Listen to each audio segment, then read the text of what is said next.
نسيت كلمه السر بتاعك وما عادش نجم تحل الكونت بتاعك سواء كان فيسبوك ولا انستغرام ولا اي كونت تخيله في مخك. الفيديو هذا ليك تهنى خويا، جبت لك طريقه تنجم ترجع الكونت بتاعك في اقل من دقيقه. كان تحب نوريك كيفاش. طبعا يا خويا ما تنساش الابوني، كان ماكش عامل لي نزلت لنا على الشاشه، ضغط على الفلاش هذا واعمل لي حتى النشر باش ما تضيعش الفيديو وتنجم ترجع له اكيد باش تستحق. اوكي تمشي جوجل، كان ما طلعلكش هكا تكتب جوجل.com هنا في الريسيرش نتاعك، باهي تنزل هنا على حرف اسمك ولا كان انت حاط تصويره تنزل هنا من خويا، تعمل جيري فوتر كونت جوجل. اوكي تنزل عليه، طابت هنا شويه خويا، طابت هنا، تمشي هكا شويه للثالثه ثم جيستيونير دو مود دو باس. اوكي تنزل عليها ولهنا باش يعطيك اي مود باس نتاع اي ابليكاسيون حليتها في تليفونك، سواء التليفون اللي تستعمل فيه تو ولا كان التليفون واحد اخر القديم ولا حاجه وحال فيه نفس الكونت هذا. اوكي يلزم نفس الكونت هذا محلول في التليفون هذا.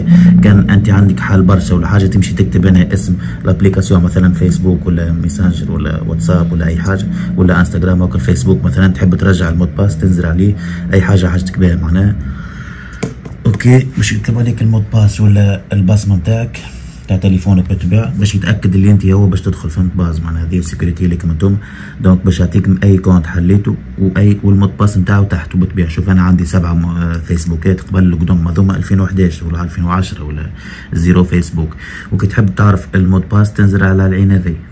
هذاك علاش ديما نقولك احتفظ بالفيديو خاطر باش يجي نهار وتسحق وابعث لصحابك يمكن ثم شكون ضيع المود باس نتاعو الفيسبوك ولا حاجه وتوا حاير كيفاش باش يرجعو.